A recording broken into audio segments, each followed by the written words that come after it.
Hey guys, this is Vril continuing our Crusader Kings 2 after the end playthrough as the small kingdom of Badgerland. We're smaller than we used to be because we've lost the Badgerland area and the South Old area over here. We recently gained this area because my mother was the Grand Chiefess of Superior, now my aunt. But it's not too bad, at least in terms of this, because the moral authority of the Norse faith is up to 50%.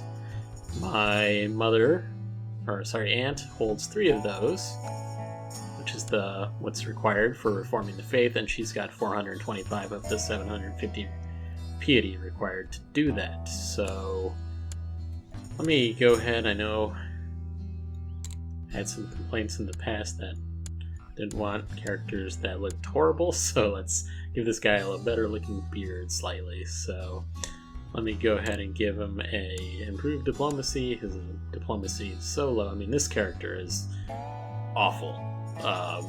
He's maimed, he's greedy, deceitful. He's poor. So let me go out of hiding with him at least. And we've got a Catholic not holy war, but a revolt that we're dealing with. So the Regency ended because I came out of hiding. I was in hiding because my uncle was trying to kill me. Not sure. Okay, so this unmarried heir, she's actually in the court of the Grand Chiefess of Superior, so I don't think I can really marry her anyway. That's up to the Grand Chiefess to really decide that. So we've got an adventure threat until 2739. He might declare war on us. We've got titles lost on succession. So yeah, we've got lots of problems. Chicagolander, so this Duke Benjamin of Chicagoland won the war for Highland from my uncle. So as soon as another raving mob of Catholic infidels have risen up in Milwaukee. Okay. So we need to go destroy those guys. And I do think we have a mercenary army. We need to put that down as soon as we can to save money. And that should be getting close.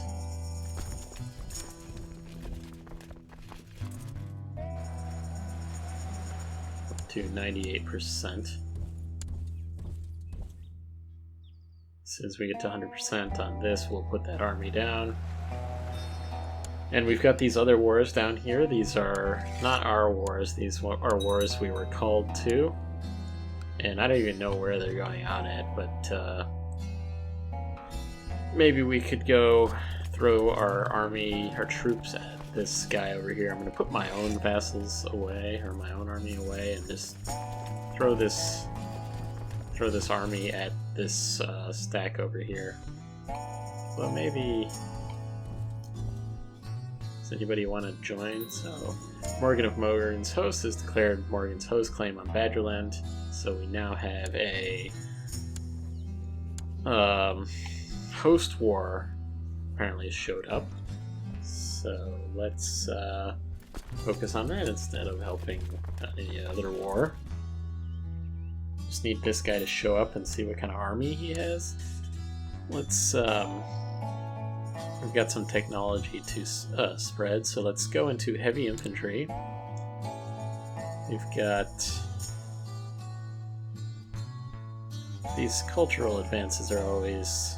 Yeah, we probably go for Majesty because the short reign penalty is slightly lower. That's a good thing, I'd say. So let's figure out how many guys this Morgan, I believe, has, and then we'll... Although, he just needs to show up so we can... Morgan's Host, he's right here, so I think we should be able to get him real easy. Small stack. He has up to 41%. We captured Samuel. And he's just heading to Four Lakes. I really don't want to keep this army up this long. Kane was captured in battle now. So I noticed, like, I don't know, maybe they've changed this in Crusader Kings, but whenever there was a host war in Crusader, the vanilla Crusader Kings, man, it was like a huge stack, like a death stack. And so far in this, whenever there's a host claim, it hasn't been so bad, luckily. They've been varying armies that you could at least deal with, not some like 10,000 army when you've only got 3,000 guys. So we finished that off with the mercenaries away, and I think we just kind of need to wait it out for a little while. Kind of get past our short reign penalties, maybe do a little bit of diplomacy. Yeah, we've already got that guy doing diplomacy in Puckaway, so that's all we can do. I was at one point going to subjugate Sheboygan here, but we can't do that anyway because we're in these wars with him, so we can't declare war on people that are currently allies. We do actually have a claim on the Kingdom of Superior, King be inherited by successor, so I think our successor will also get that claim. So that's good. That's why I ended up marrying into that whole family in the first place. I didn't think we'd quite get the have my son get that claim, but or get the heirship, but we did get the claim at least.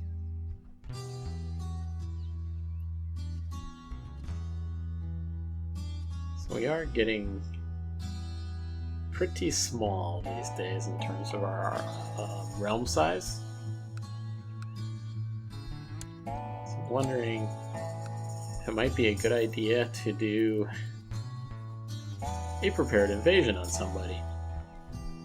And I think we should probably build up our army a little bit first before we do something like that. We just wasted a bunch of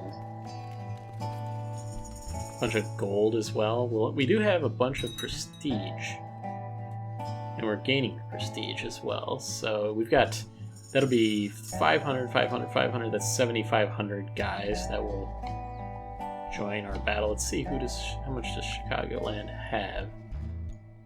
He's got 5,000, but I can imagine if we're doing a prepared invasion on the whole area, he's going to get some help. So we probably, let me just build up my wealth a little bit here. So this guy wants to be my new marshal, compared to Mayor Harzer. I think I'll go ahead and allow that. I don't think Mayor Harzer there had long to live. He was stressed and depressed, I believe is what that said. So I guess we would also get the one thing that's nice. For the longest time, we had a whole bunch of feudal areas which were taking a hit because we're tribal. But now that we're over here, although they're sieging my lands up here, we're actually getting some of the no hit on the gold brought in. So that's good. So Lakeheader claim on has ended. Okay, yes, so that's good. Or is that good? My uncle is incapable. He's no longer the Badgerlings. He's just Calumet, Duchy of Calumet. Okay, did he? He's converted to the Atomicist cult. So that's why he's no longer a tribal. He's no longer Norse. Don't even know this guy. Sounds like a good time to declare war on him, though. See, he is in one of our wars, though, so we just need to get that to end, and then before somebody else does that. Although, really liking this idea of doing a prepared invasion of Chicagoland. What about Iowa?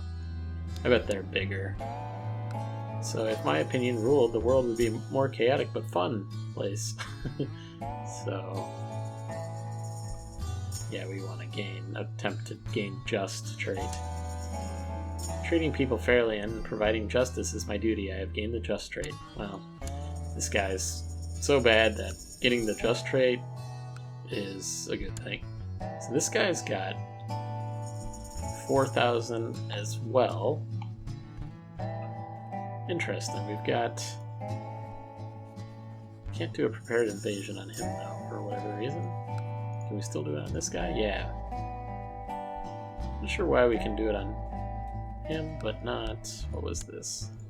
Probably tell us. He's not at war with... He's at war with me because of the whole... So yeah, this Pope Praiseworthy has declared Catholic Crusade for Upland on King Morgan. King Morgan is a revolutionist. Crusade for Upland. So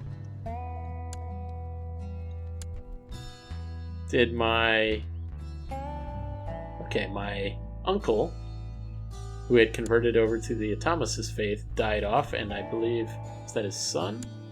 Maybe, yeah, his son, High Chief Bendix of the Badgerlings, took over, and he's brought back the tribe of Badgerlings. Talk about a pretty good trait for his intrigue there.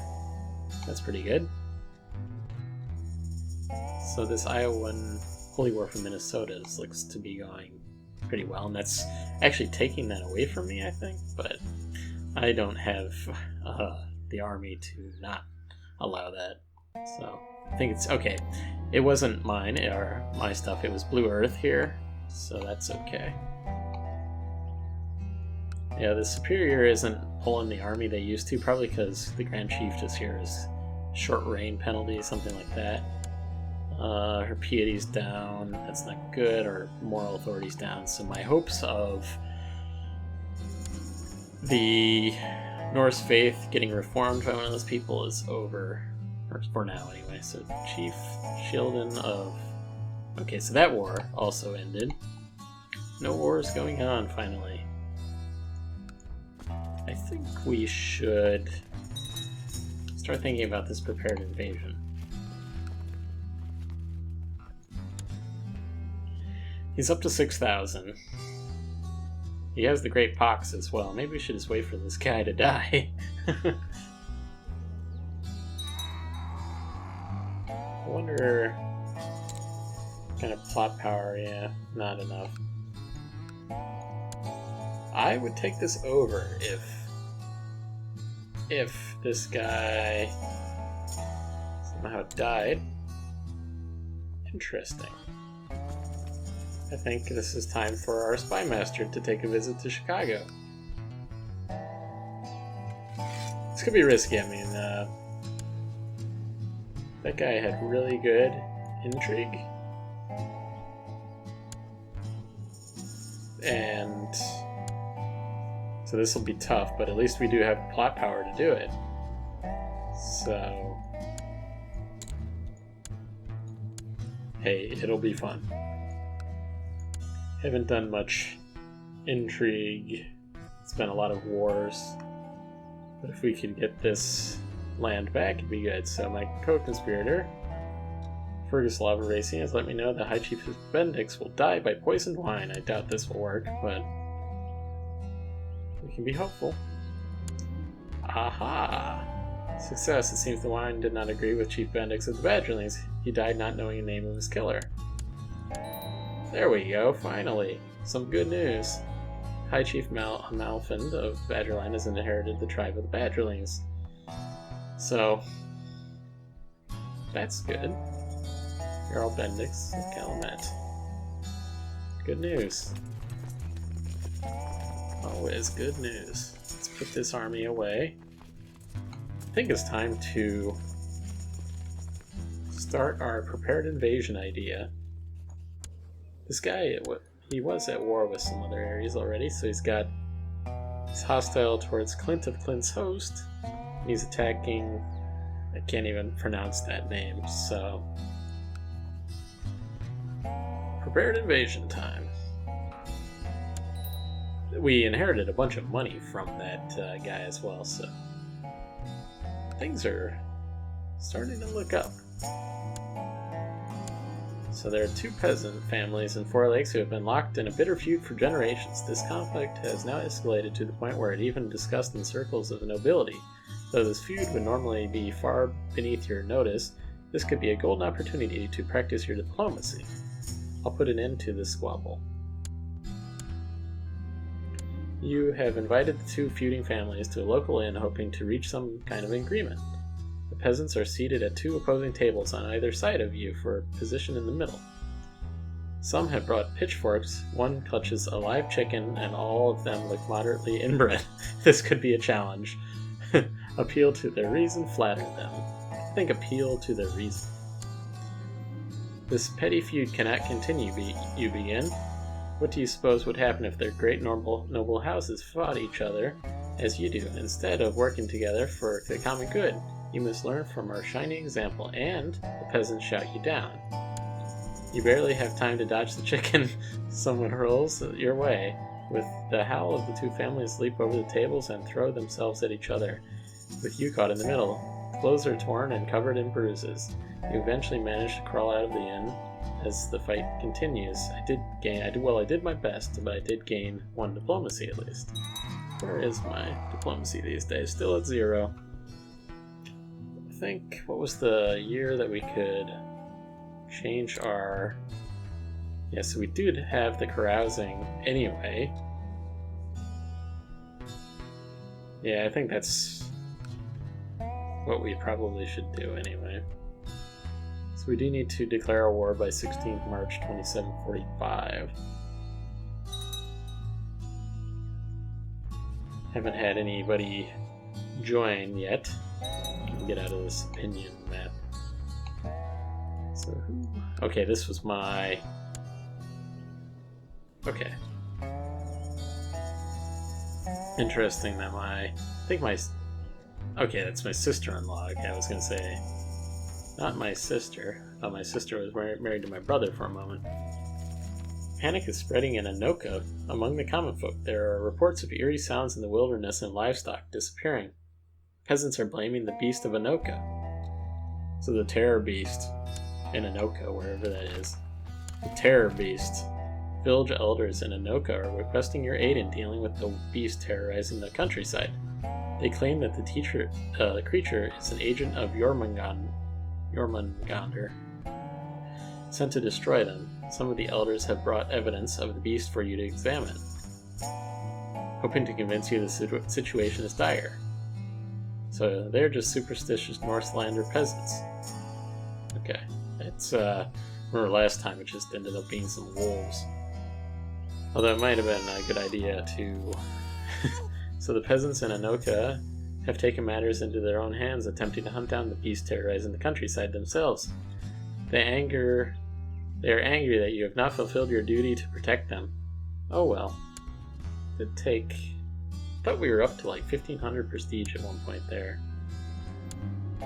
So a large number... yeah, we've got some guys joining our... Let me check what was the date again. 16? Okay. I saw 2743 and it looked like a 45, so got a bit concerned for a moment. So these guys, Marcus of Sheboygan, these guys have been raiding for the last, since the beginning of this Let's Play. They've always been raiding here in Sheboygan. So I'm getting a decent amount of guys to join our prepared invasion. Let's see, just watching what his army is like here. We're up to 1,000, so we're gonna get 5,000. Some books have always fascinated me, and when I heard that a friend of mine is a scholar and member of a small group of people dedicated to studying books, discussing them, and learning more about our world through philosophy and science, I knew I had to know more.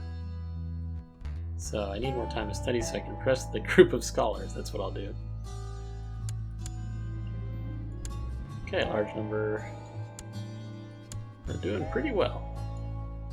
I don't remember if we've done this a prepared invasion yet. So our Chancellor, I guess he died or something, so we'll get a new one. Probably get somebody that actually likes me. That'd be a good idea. So... improving diplomatic relations in Rockford might be a good idea. Although, maybe that wasn't a good idea. We should probably hold a great blot. Can we do that? before our battle. We're going to do that. Before our war, prepare invasion.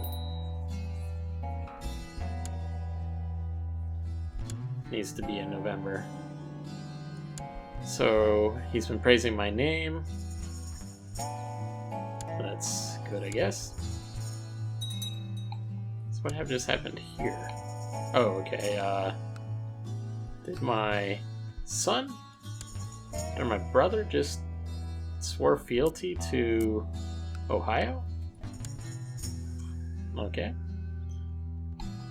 Interesting. Change of events. I guess you do what you can do to have the guys protect them. Yeah, so let's hold our great blot. So, you've sent summons to all your vassals to come to the great blot. And Baroness Ishield, your vassal, is stubborn in her ways and speaks only the God of mercy of God. Which is she? She's a Catholic. Okay, but she decided to offer you some gold to be exempted from the blot. So that's good. But it does look like we're out of time. So thank you for watching, and stay tuned for the next episode.